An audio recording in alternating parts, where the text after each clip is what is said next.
Friend, I hope you all are doing well. और हम लोग आज चैप्टर 18 लेके आए हुए हैं स्पेक्ट्रम का। और मैं ये होप कर रहा हूँ कि आप लोग पिछला चैप्टर टोटल चैप्टर जो हम लोग चैप्टर 17 अपलोड किए हुए हैं, चैप्टर 17 तक आप लोग ने ज़रूर देखा होगा और उससे आप लोगों को काफ़ी बेनिफिट भी मिला होगा, क्योंकि हम लोग इस सीरीज़ जो चलाए हुए हैं स्पेक्ट्रम का, इसमें केवल क्रिस पॉइंट को उठा के जो मोस्ट इम्पॉर्टेंट पॉइंट है, मोस्ट फेवरेबल टॉपिक्स जो है, जो इस सभी एग्ज़ामों में पूछा जाता है, उसी को हम लोग ने उसको पिक आउट किया है और उसी को डिस्कस किया है इस पूरे सीरीज में। इससे आप लोगों को काफ़ी हेल्प मिलेगा अपने एग्ज़ाम को क्लियर करने में और सही डायरेक्शन मिलेगा कि कैसे इस स्पेक्ट इतनी मोटी, मतलब कि 800 पेज 900 पेज का स्पेक्ट्रम को हम लोग कुछ घंटा में किस तरह ख़त्म कर सकते हैं, मतलब क्विक रिवीजन टाइप का। इस वीडियो को देखने से पहले आप ऐसा कर सकते हैं, अगर आप लोग न्यू हैं तो पहले एक बार स्पेक्ट्रम को, जिस चैप्टर को हम लोग स्टार्ट करने वाले हैं उसको पहले एक बार देखें, फिर एक बार पढ़ें, फिर दोबारा देखें, जो इससे आपको क्लियर अंडरस्टैंडिंग समझ में आएगी। सो आज का चैप्टर है chapter 18, Simon commission and Nehru report. Actually ये हुआ ये था, इसमें सेवन कमीशन को स्थापना इसलिए किया गया था क्योंकि ये रिव्यू देने के लिए, गवर्नमेंट ऑफ इंडिया एक्ट 1919 का रिव्यू देने के लिए ये सेवन कमीशन का गठन किया गया था। और इसमें एक भी इंडियन नहीं था। इंडियन का कॉन्स्टिट्यूशन बन रहा है, इंडियन का एक्ट पारित हो रहा है, लेकिन उसमें एक भी इंडियन नहीं था। इसके लिए ये सेवन कमीशन का बैकआउट किया गया था। प्लस एक नेहरू रिपोर्ट भी आया था, क्योंकि ब्रिटिश लोग चैलेंज किया था कि आप लोग अपने कॉन्स्टिट्यूशन को बनाना चाहते हैं तो आप लोग पहले एक उसका दर्पण, मतलब कि एक ओवरव्यू लेके आइए, जिससे ये पता चले कि हाँ आप लोग बना सकते हैं। उसके लिए एक नेहरू रिपोर्ट आया था। इस सारे जो होल टॉपिक को हम लोग क्लियर देखेंगे अभी, और एक एक पॉइंट को डिस्कस भी करेंगे। तो उससे पहले कि आप लोग इस टॉपिक में डिटेल में जाएं, फर्स्ट अगर आप लोग अगर न्यू हैं तो अब मेरे चैनल को सब्सक्राइब कीजिए, सिविल एस्पिरेंट विद नरेंद्र को, और अपने फ्रेंडों के साथ शेयर कीजिए जो वो भी ये 800-900 पेज को, जो उसको पढ़ने में महीनों लग सकता है, वो कुछ घंटा में ख़त्म किया जा सकता है हमारे ये स्पेक्ट्रम सीरीज के द्वारा। सो अपने फ्रेंड को शेयर कीजिए। अगर इस वीडियो को देखने के बाद अगर आपको इस वीडियो को लगा कि हाँ मेरे लिए इंफॉर्मेटिव हुआ, तो प्लीज़ लाइक भी कीजिएगा और अपने फ्रेंडों के साथ शेयर भी कीजिएगा। सो चलिए स्टार्ट करते हैं अपने इस सीरीज को। चीज है कि the government of India act 1919 had a provision that a commission would be appointed 10 years from the date to study the progress of the governance। तो 10 साल के भीतर जो है एक कमीशन स्थापित किया जाएगा जो प्रोग्रेस है इस एक्ट की, गवर्नमेंट की जो प्रोग्रेस है उसको स्टडी करने के लिए, फिर अपनी रिकमेंडेशन देने के लिए। तो वही साइमन कमीशन था। एक 7 मेंबर एक कमीशन गठित किया गया, popularly known as Simon Commission. 8 नवंबर 1927 को सेटअप किया गया। इंडियंस को क्यों गुस्सा आया या भारतीयों ने क्यों विरोध किया इसका? Exclusion of Indians. तो ये कमीशन था, उसमें कोई भी इंडियन नहीं था। अभी तर्क वो ये दे रहे थे कि आप हमारी जो गवर्नमेंट है, हम पे जो शासन कर रही है, उसका आप आकलन कर रहे हैं, लेकिन उसमें कोई भी इंडियन नहीं है, सारे विदेशी हैं, तो ये चीज गलत है। तो ये एक प्रकार से एक चीज विरोध में थी कि भारत को फिट नहीं मानते, भारतीयों को फिट नहीं मानते हैं कि सेल्फ गवर्नमेंट के लिए। भारतीय जो है स्वराज की मांग उठ चुकी थी, और अभी जो गवर्नमेंट का आकलन करने के लिए कमीशन था उसमें कोई भी इंडियन नहीं था। और ये ब्रिटिश जो थे वो एक प्रकार से बयान भी दे चुके थे पहले कि हमारा जो उद्देश्य है, हमारी जो नीतियां हैं वो ऐसी हैं कि आगे चलकर हम भारत में सेल्फ गवर्नमेंट एस्टेब्लिश करेंगे। और सारी जो सेवाएं हैं, एडमिनिस्ट्रेशन है, उनका भारतीयकरण करेंगे, लेकिन कोई समय सीमा नहीं दी गई थी। तो खैर नहीं दी गई थी, कोई बात नहीं। अभी जब कमीशन बनाया गया तो एक प्रकार से ये प्रयास ही था आगे के लिए कि गवर्नमेंट की जो पॉलिसी है उनको स्टडी कर रहे हैं, 1919 का जो एक्ट है उसको रिव्यू कर रहे हैं। तो ये चीजें करने के लिए जो है भारतीयों को आप इनको इंक्लूड नहीं कर रहे हैं, सारे विदेशी हैं, तो ये भारतीयों को काफी गुस्सा का कारण बनी ये चीजें। तो this notion was seen as a violence of principle of self determination. तो ये आत्मनिर्णय के सिद्धांत के उल्लंघन के रूप में देखा भारतीयों ने, और आत्मसम्मान के उल्लंघन के रूप में देखा कि आप एक तरफ तो कह रहे हैं कि हमारी पॉलिसी ऐसी है कि आगे चलकर हम जो है सेल्फ गवर्नमेंट देंगे हिंदुस्तान में भारतीयों को, लेकिन अभी आप एक भी इंक्लूड नहीं कर रहे हैं भारतीयों को कमीशन में।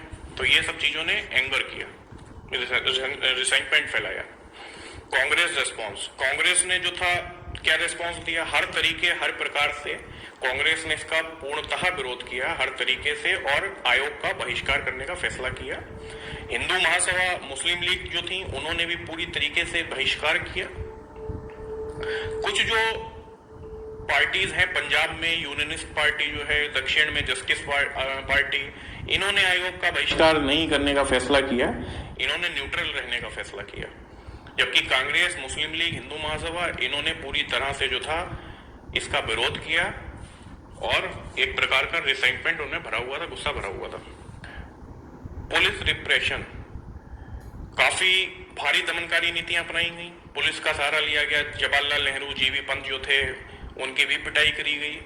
लखनऊ में लाला लाजपत राय की छाती पर काफी जो है चोट आई, क्योंकि उन पर लाठीचार्ज कर दिया गया, इसी एक्ट का वो विरोध कर रहे थे, और उनकी जो थी मृत्यु हो गई।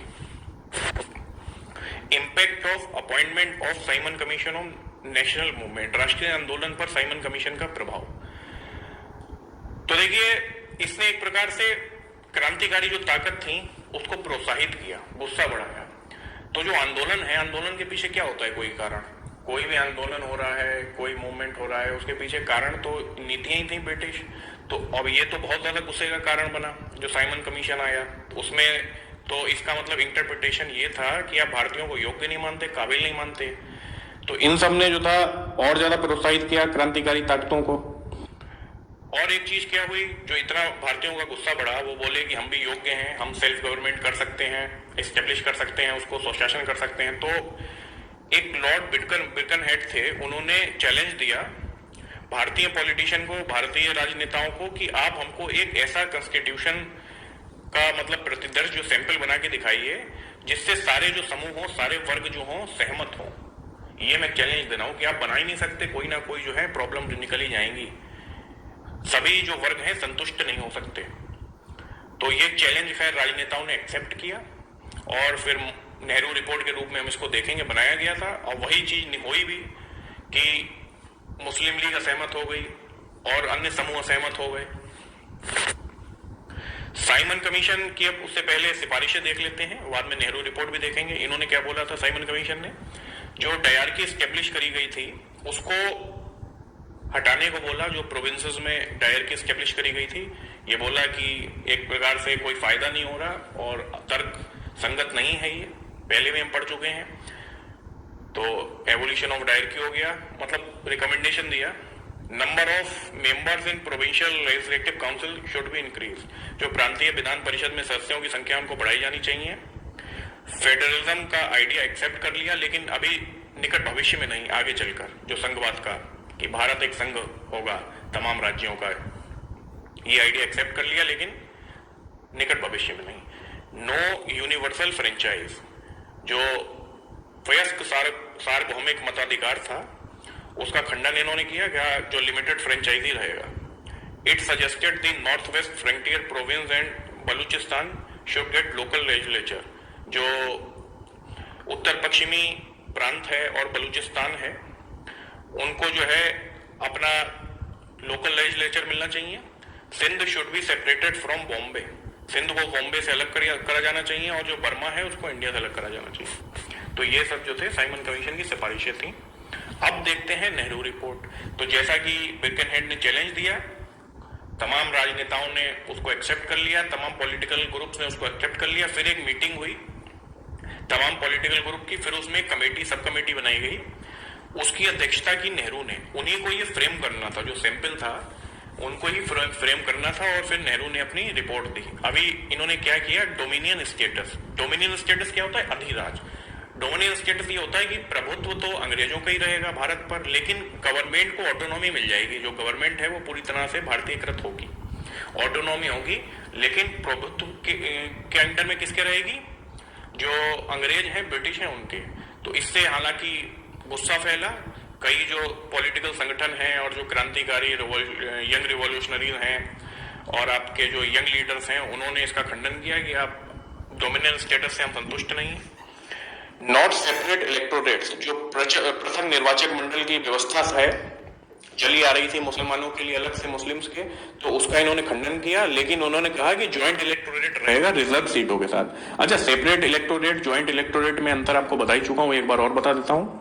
सेपरेट इलेक्टोरेट वो होता है, पृथक निर्वाचक मंडल ये है, जैसे सपोज करिए कोई विधानसभा क्षेत्र है, एक पर्टिकुलर विधानसभा क्षेत्र है, यहां पे कोई कम्युनिटी ए है, तो उसको सेपरेट इलेक्टोरेट दे दिया गया है। सेपरेट इलेक्टोरेट के तहत ये जो विधानसभा क्षेत्र की सीट है, इस कम्युनिटी को दे दी गई है।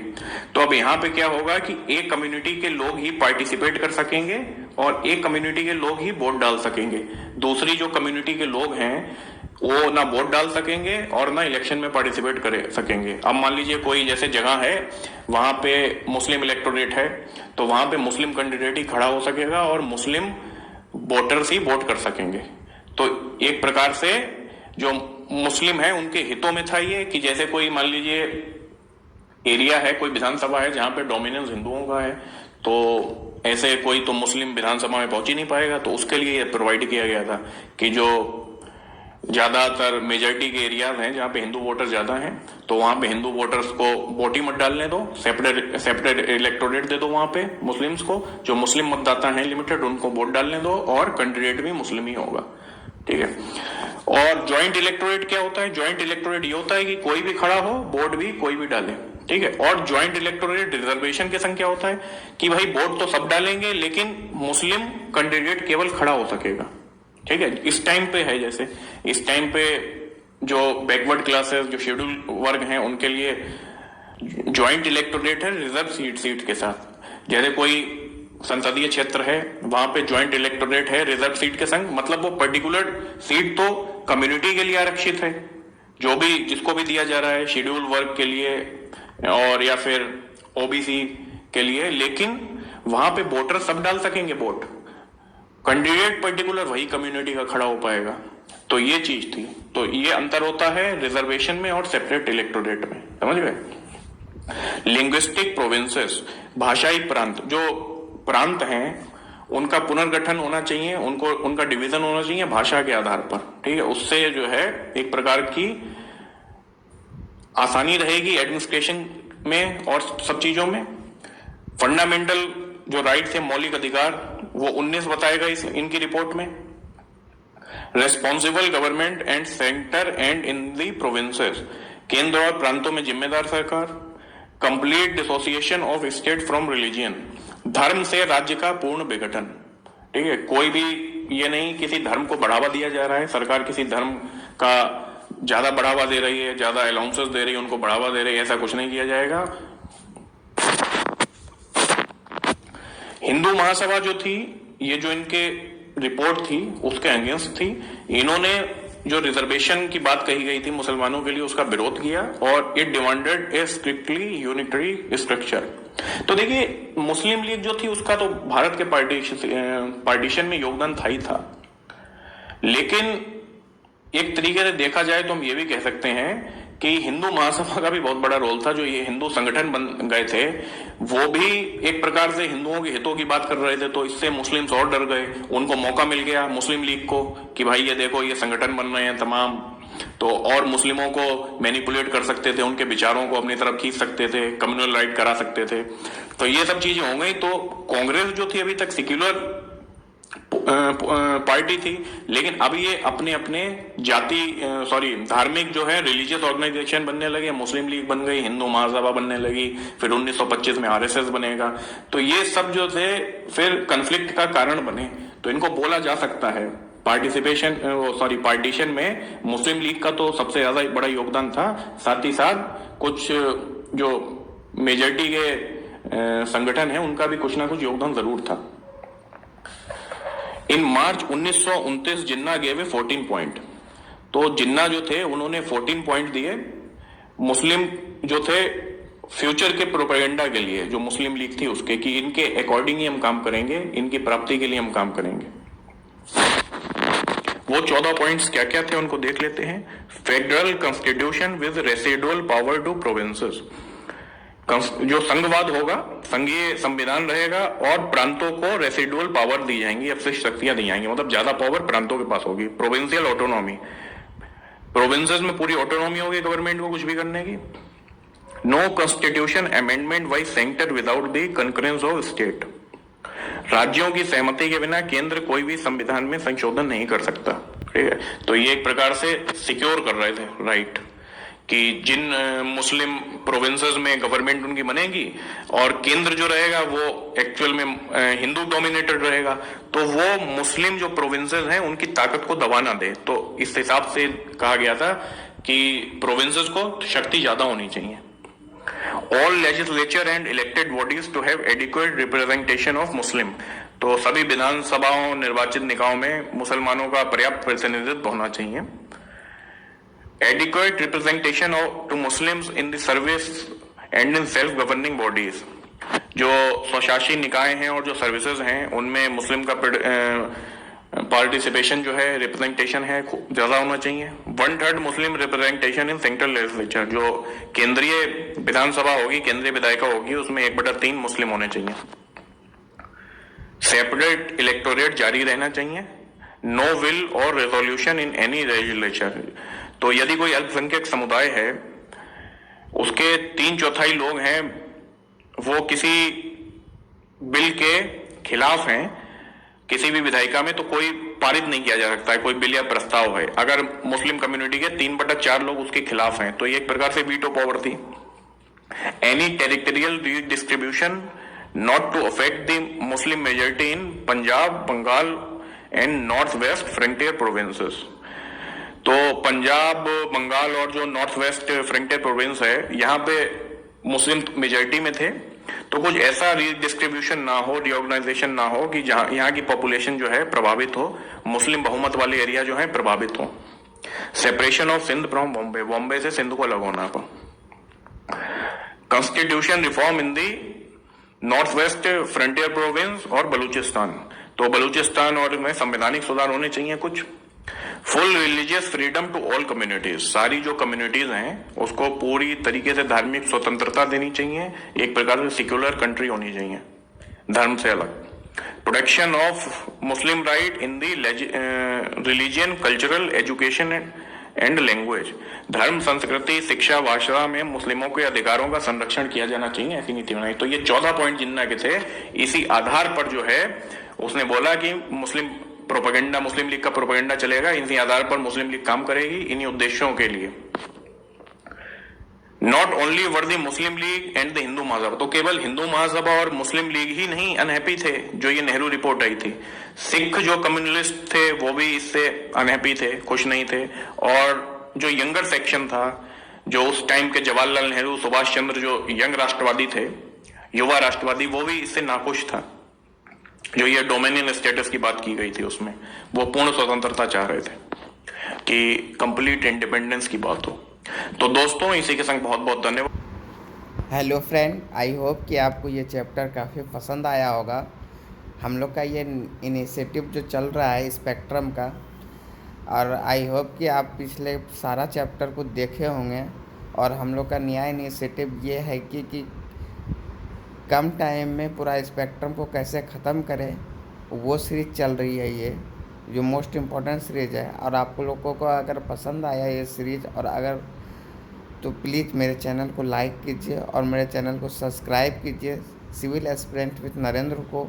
और फिर अपने फ्रेंडों के साथ शेयर कीजिए, जो उनको भी इतना कम टाइम में एक मोटी बुक 700-800 पेज की बुक कुछ घंटा में ही ख़त्म किया जा सकता है, वो इस सीरीज़ के द्वारा, जो उसको बार बार रिवाइज करके किसी भी कॉम्पिटिटिव एग्ज़ाम को क्रैक कर सकते हैं। इस सीरीज़ के माध्यम से मैं आप लोगों के लिए यही करना चाह रहा था, जो मैं इस सीरीज़ को लाया हुआ हूँ। सो प्लीज़ अपने फ्रेंडों के साथ शेयर कीजिए और मेरे चैनल को सब्सक्राइब कीजिए। इसी तरह का मैं सारा सीरीज़ लाने वाला हूँ, जैसे ज्योग्राफी का हुआ, साइंस एंड टेक का हुआ, एनवायरनमेंट का हुआ, और सारा सब्जेक्ट का मैं सीरीज़ लाने वाला हूँ, जो कम घंटा में, कुछ घंटे में हम लोग पूरे बुक को कवर करेंगे और फिर एक इम्पॉर्टेंट टॉपिक को कवर करने वाले हैं इस सीरीज़ में।